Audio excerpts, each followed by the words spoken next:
Perkenalkan, saya Kayla. Saya akan menjelaskan materi satu semester dari mata kuliah Ekonomi Politik Kawasan Amerika Eropa.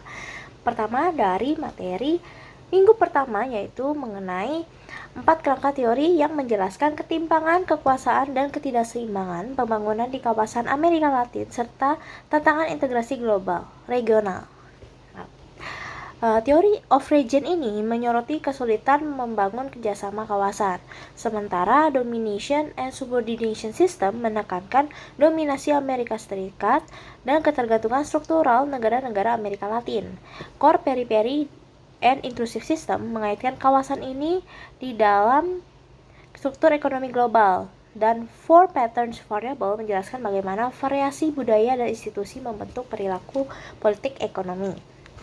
Di kawasan Indo-Pasifik, strategi Amerika Serikat difokuskan pada menciptakan wilayah yang bebas, terbuka, makmur, dan aman.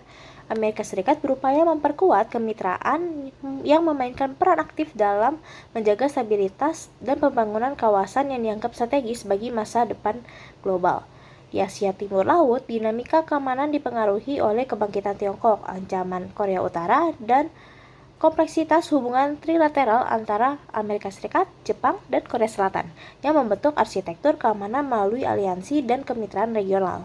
Sementara itu, Tiongkok menerapkan strategi pengendalian narasi sosial politik secara luas baik di dalam negeri maupun secara global. Di bawah kepemimpinan Xi Jinping, media dikontrol ketat untuk membentuk opini publik dan mendukung ideologi negara dengan mengedepankan nilai-nilai Asia yang dikontraskan dengan nilai-nilai Barat. Strategi ini memiliki dampak luas terhadap persepsi internasional dan hubungan global Tiongkok. Di minggu selanjutnya membahas benua Amerika terbentuk dari perpaduan berbagai faktor historis, geografis, dan sosial. Peradaban asli seperti Aztec, Maya, dan Inca memberikan kontribusi besar sebelum kedatangan bangsa Eropa seperti Spanyol, Portugis, Inggris, dan Prancis yang membawa kolonialisme dan sistem baru. Keanekaragaman geografis mulai dari pegunungan hingga hutan hujan mempengaruhi pola pemukiman dan aktivitas ekonomi. Proses kolonisasi menciptakan warisan budaya, bahasa, serta struktur pemerintahan yang masih terlihat hingga kini. Sementara migrasi dan pertukaran budaya antara penduduk asli, pemukim, dan budak Afrika membentuk masyarakat yang sangat multi-etnis. Dampak kolonialisme masih terasa kuat di berbagai negara Amerika, mulai dari batas wilayah hingga sistem ekonomi yang eksploitatif. Hierarki sosial yang terbentuk selama era kolonial juga melahirkan ketimpangan yang terus berlangsung. Di sisi lain, gerakan kemerdekaan yang tumbuh dari penindasan kolonial menandai transisi menuju negara-negara merdeka, meski banyak di antaranya masih menghadapi tantangan dalam membangun pemerintahan yang inklusif dan berkeadilan. Posisi strategis benua ini termasuk terusan Panama dan kekayaan sumber daya alam menjadikan penting dalam sistem perdagangan dan geopolitik global. Dalam dinamika global kontemporer, Amerika Serikat memainkan peran dominan, termasuk melalui kebijakan proteksionisme di bawah pemerintahan Trump. Hal ini berdampak pada negara-negara mitra seperti Indonesia yang perlu mengantisipasi dampak ekonomi dan keamanan melalui diversifikasi ekspor dan penguatan kerjasama regional. Selain itu, tantangan internal kawasan seperti ketimpangan sosial, ketergantungan ekonomi, dan kerusakan lingkungan perlu diatasi untuk memastikan pembangunan berkelanjutan yang merata di seluruh benua. Selanjutnya membahas institusional isomorphism, menjelaskan mengapa organisasi dalam industri yang sama cenderung menjadi serupa dengan 3 mekanisme utama, yaitu coercive isomorphism, mimetic isomorphism, dan normative isomorphism. Mekanisme ini juga diterapkan pada Mercosur, di mana negara-negara anggota mengalami tekanan serupa yang memperkuat integrasi regional, tetapi juga menciptakan birokrasi yang lambat dan tantangan politik dan ekonomi. Perbedaan kesiapan anggota, asimetri ekonomi, dan instabilitas politik dan pengaruh eksternal dari Amerika Serikat dan Cina menghambat kesatuan penuh Mercosur. Integrasi ekonomi di Mercosur mencakup beberapa tahap, dari free trade area yang memungkinkan perdagangan bebas antar anggota hingga political union yang mencakup pemerintahan bersama. Setiap tahap menggambarkan peningkatan hubungan antar negara dari kerjasama ekonomi menuju persatuan politik yang lebih dalam. Namun, Mercosur masih terbatas dalam hal integrasi institusional dibandingkan dengan Uni Eropa, dengan keseimbangan antara kerjasama ekonomi dan kedaulatan nasional. Dalam sistem hukum Amerika Serikat, perbedaan antara treaty dan executive agreement mempengaruhi cara kebijakan luar negeri dijalankan. Treaty memerlukan persetujuan Senat dan lebih stabil, sementara executive agreement lebih fleksibel karena hanya memerlukan persetujuan presiden dan dapat dibatalkan dengan mudah oleh presiden berikutnya. Ini menciptakan perbedaan dalam stabilitas dan implementasi kebijakan luar negeri Amerika Serikat. Selanjutnya membahas keamanan internasional kontemporer dipengaruhi oleh berbagai pendekatan teoritis, termasuk realisme yang menekankan persaingan kekuasaan antar negara, serta liberalisme yang fokus pada kerjasama internasional. Konstruktivisme menyoroti peran identitas dan norma dalam kebijakan keamanan, sementara critical security studies memperluas definisi keamanan meliputi isu-isu non-militer seperti perubahan iklim. Teori postkolonial dan feminis mengkritik ketimpangan dalam kebijakan keamanan, khususnya dampaknya pada kelompok rentan. Secara historis, sistem keamanan internasional telah berkembang mulai dari sistem Westphalia hingga pasca 9/11, dengan tantangan baru seperti persaingan Amerika Serikat dengan Cina dan ancaman siber di abad ke-21. Keamanan internasional dibagi menjadi keamanan regional dan global. Keamanan regional berfokus pada ancaman di wilayah tertentu dengan aktor regional yang memainkan peran penting seperti Cina di Asia Timur atau Arab Saudi di Timur Tengah. Sementara itu, keamanan global melibatkan ancaman yang melampaui batas wilayah seperti terorisme, proliferasi nuklir, dan perubahan iklim, dan memerlukan respon multilateral. Interaksi antara keamanan regional dan global penting, di mana konflik regional dapat menjadi krisis global dan ancaman global memerlukan kerjasama regional untuk solusi. Di bidang ekonomi, NAFTA yang digantikan dengan USMCA pada 2020 oleh Trump memperkenalkan aturan baru terkait tenaga kerja, lingkungan, dan perdagangan digital. Trump berencana untuk menegosiasi ulang USMCA pada 2026 dan menerapkan tarif 25% pada impor dari Meksiko dan Kanada pada 2025 yang bisa memicu perang dagang. Kebijakan proteksionisme Trump berfokus pada perlindungan ekonomi Amerika Serikat melalui renegosiasi dan tarif tinggi. Selanjutnya mengenai kapitalisme, sosialisme, dan komunisme yang merupakan tiga sistem ekonomi yang berbeda. Kapitalisme mengutamakan kepemilikan pribadi dan pasar bebas dengan keunggulan dalam inovasi meskipun dapat menciptakan ketimpangan. Sosialisme menekankan kepemilikan kolektif atau negara untuk distribusi kekayaan yang lebih merata, namun bisa menghambat inovasi. Komunisme menghapus kepemilikan pribadi dengan tujuan menciptakan kesetaraan penuh meskipun sering gagal dalam praktiknya.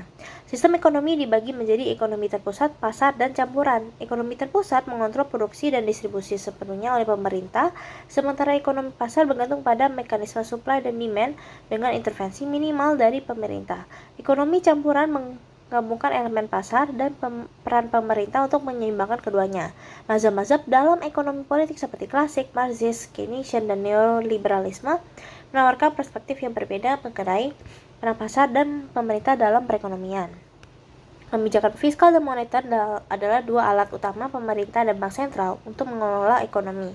Kebijakan fiskal berfokus pada pengaturan belanja dan pajak, sedangkan kebijakan moneter mengontrol jumlah uang beredar dan suku bunga.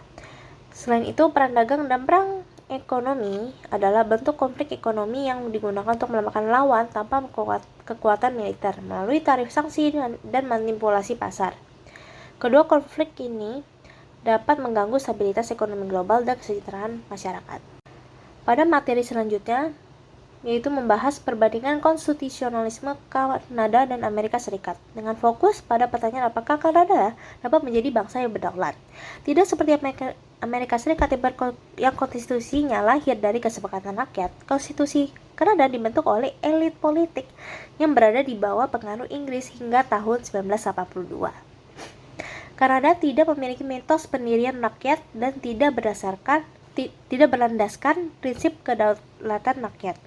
Periode politik mega konstitusional antara 1967 hingga 1992 melibatkan 5 upaya reformasi besar, termasuk patriasi, konstitusi, dan pengesahan Charter of Rights and Freedoms. Tetapi, sebagian besar reformasi gagal karena pemecahan identitas nasional, terutama dari Quebec dan masyarakat adat. Setelah itu, Kanada kembali ke perubahan konstitusional secara bertahap melalui kesepakatan antar pemerintah seperti Social Union Agreement 1999. Isu separatisme Quebec menjadi penting di dekade 1990-an. Dengan 2 referendum yang hampir memisahkan negara, Mahkamah Agung Kanada menyatakan Quebec tidak bisa memisahkan diri secara pihak, tetapi membuka ruang negosiasi jika ada dukungan mayoritas yang jelas. Ketegangan antara pandangan federal dan regional mencerminkan tantangan Kanada sebagai negara multinasional. Dalam materi ini juga menyimpulkan bahwa evolusi konstitusi Kanada kemungkinan akan terus berlangsung secara organik daripada melalui reformasi besar serentak. Pada minggu selanjutnya, menjelaskan mengenai materi yang menguraikan sejarah politik dan sosial Meksiko sejak kemerdekaan dari Spanyol hingga konsolidasi revolusi di abad ke-20.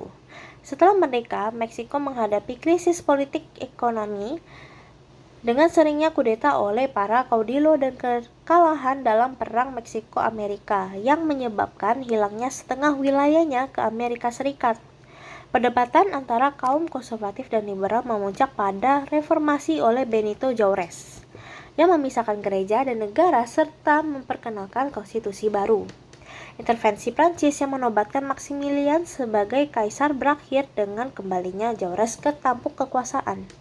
Stabilitas datang pada masa Porfirio Díaz 1876 sampai 1911. Namun dengan perlindasan politik dan ketimpangan ekonomi yang memicu revolusi Meksiko tahun 1910. Revolusi ini dipimpin oleh berbagai tokoh seperti Madero, Zapata, Villa, dan Carranza yang berpuncak pada Konstitusi 1917 yang mengusung reforma agraria, hak buruh, dan pembatasan terhadap gereja. Konsolidasi kekuasaan berlangsung di bawah Álvaro Obregón dan kemudian Lázaro Cárdenas yang menasionalisasi industri minyak dan memperkuat Partai Negara. Di bawah PRI, Meksiko mencapai stabilitas politik dengan sistem satu partai, meskipun tetap menghadapi tantangan seperti represi, ketimpangan ekonomi, dan gerakan mahasiswa hingga akhir abad ke-20. Di materi selanjutnya membahas penolakan terhadap neoliberalisme di Venezuela sejak tahun 1989 yang berpuncak pada terpilihnya Hugo Chavez pada 1998. Tidak seperti negara Amerika Latin lain, perlawanan di Venezuela bersifat terdesentralisasi dan dipimpin oleh berbagai kelompok seperti pegawai negeri, mahasiswa, dan komunitas lokal, bukan oleh serikat buruh utama. Ketidakpuasan terhadap kebijakan pasar bebas, terutama setelah diberlakukannya program neoliberal The Great Turnaround oleh Presiden Carlos Andrés Pérez, memicu kerusuhan besar seperti Caracazo, yang mencerminkan kekecewaan masyarakat terhadap naiknya harga dan memburuknya layanan publik. Sebelumnya, Venezuela menikmati populisme nasional yang didorong oleh pendapatan minyak dengan subsidi dan layanan sosial yang cukup luas. Namun, sistem politik yang dibangun oleh Pacto de Punto Fijo mulai goyah saat harga minyak anjlok pada 1980-an. Serikat buruh seperti CTV kehilangan kepercayaan publik karena kedekatannya dengan partai politik, membuat perlawanan terhadap neoliberalisme menjadi terfragmentasi. Situasi ini menciptakan ruang bagi kekuatan baru seperti Chavez yang membawa janji keadilan sosial dan redistribusi kekayaan, serta mengakhiri dominasi partai-partai tradisional di Venezuela. Selanjutnya pada minggu ke-12 membahas sejarah, geografi, dan dinamika sosial politik Kuba sejak era kolonial hingga pasca revolusi. Sebagai kepulauan tropis yang strategis, Kuba sempat menjadi pusat perdagangan gula berbasis tenaga kerja budak di bawah kekuasaan Spanyol. Setelah merdeka pada 1898, melalui intervensi Amerika Serikat, Kuba menjadi protektorat Amerika yang sangat bergantung pada ekspor gula dan investasi asing. Ketimpangan sosial, korupsi, dan ketidakstabilan politik mewarnai republik awal hingga munculnya revolusi yang dipimpin oleh Fidel Castro pada 1959 yang menumbangkan rezim Batista dan mulai era sosialisme. Setelah revolusi, Kuba mengalami perubahan sosial besar termasuk nasionalisasi aset asing, reformasi agraria, pendidikan dan layanan kesehatan gratis, serta peningkatan hak kelompok tertindas seperti perempuan dan Afro-Kuba. Kuba menjalin aliansi erat dengan Uni Soviet, mengadopsi perencanaan ekonomi terpusat, dan mempertahankan sistem politik satu partai di bawah Partai Komunis. Namun runtuhnya Uni Soviet pada awal 1990-an memicu krisis ekonomi parah yang memaksa Kuba membuka diri terhadap investasi asing, legalisasi dolar Amerika Serikat, dan liberalisasi ekonomi terbatas meski tetap menjaga kontrol negara. Reformasi ini melahirkan 3 sektor ekonomi: sektor negara yang kurang efisien, sektor ekspor modern yang bergantung pada dolar dan pariwisata, serta sektor informal yang tumbuh pesat. Ketimpangan sosial dan meningkat dan kualitas layanan publik menurun.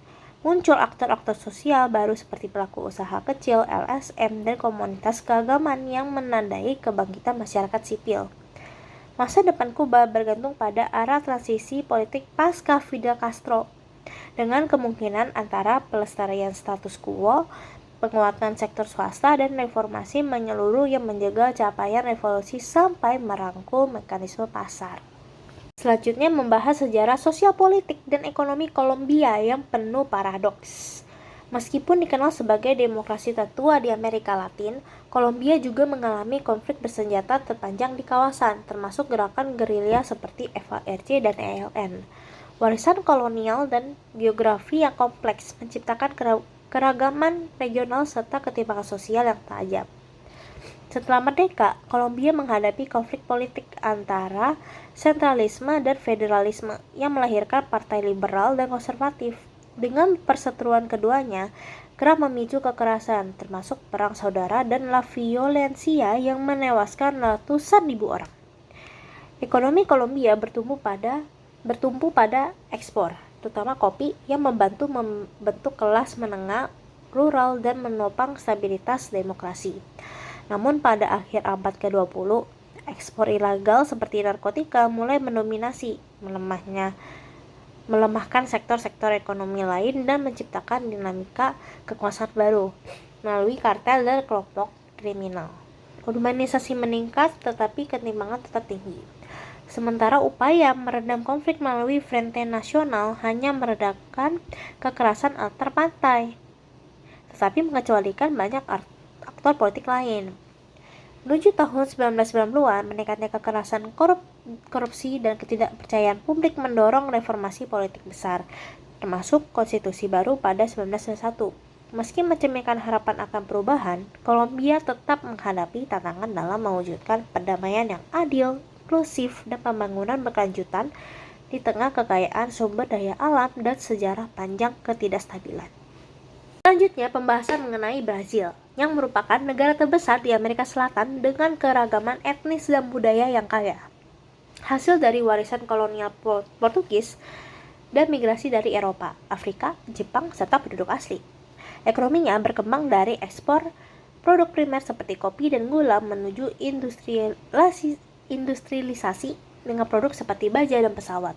Setelah merdeka dari Portugal pada 1822, dan melalui masa kekaisaran, Brazil menjadi republik pada 1889.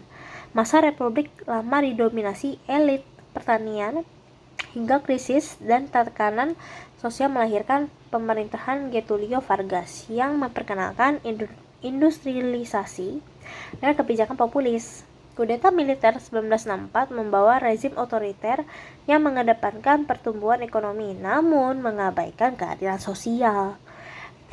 Transisi ke demokrasi dimulai pada 1945, diikuti konstitusi baru tahun 1948 yang memperluas hak-hak warga. Meski Brazil ini merupakan demokrasi besar, ia tetap menghadapi tantangan struktural seperti korupsi, ketimpangan regional, dan diskriminasi rasial, terutama terhadap Afro-Brazilian. Sistem politik yang terbuka, tetapi terfragmentasi membuat pengambilan kebijakan sering tidak efektif, sementara kekuasaan presiden tetap kuat. Gerakan sosial seperti buruh, perempuan, dan komunitas adat mulai mendapat tempat dalam dinamika politik. Isu-isu seperti konflik agraria, perusakan hutan Amazon, dan ketidaksetaraan ekonomi menjadi pusat perdebatan antara pembangunan dan keadilan sosial. Mencerminkan kompleksitas perjalanan Brazil dalam membangun negara yang inklusif dan berkelanjutan. Pada minggu terakhir membahas perjuangan masyarakat adat di Bolivia dalam memperjuangkan hak-hak kewarganegaraan dan otonomi lokal sejak Revolusi Nasional 1952. Pemerintah saat itu mengintegrasi masyarakat adat ke dalam sistem nasional yang mengklarifikasikan mereka sebagai petani dan membentuk serikat tani yang secara tidak langsung menghapus identitas adat. Namun, banyak komunitas yang mempertahankan struktur tradisional mereka dan mulai membentuk gerakan baru seperti Cataristas di wilayah Andes. Gerakan ini menolak identitas yang dipaksa negara dan membangun kesadaran politik berbasis etnis melalui simbol budaya dan sejarah perlawanan seperti tokoh Tupac Katari dan bendera Wipala. Seiring melamanya sistem kewarganegaraan korporatis dan meningkatnya penetrasi pasar, gerakan masyarakat adat dan petani di Bolivia berkembang menjadi kekuatan oposisi terhadap neoliberalisme.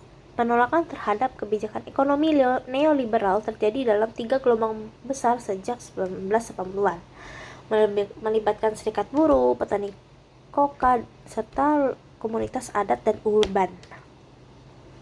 Perlawanan memuncak pada Perang Air dan Perang Gas, di mana kelompok masyarakat lintas kelas menolak privatisasi dan menuntut kedaulatan ekonomi. Gerakan ini memperlihatkan pentingnya identitas etnis dalam mobilisasi politik, dengan simbol seperti daun koka menjadi lambang perlawanan terhadap dominasi asing dan ketidakadilan ekonomi. Meskipun pemerintah menanggapi dengan represif, kekuatan kolektif rakyat Bolivia terbukti mampu memaksa perubahan politik, termasuk pengunduran diri Presiden Sanchez de Lozada pada 2003. Gerakan ini menandai transformasi sosial yang kuat di Bolivia, menggabungkan tuntutan ekonomi, budaya, dan politik, serta membentuk dasar bagi keterlibatan masyarakat adat dalam struktur kekuasaan negara.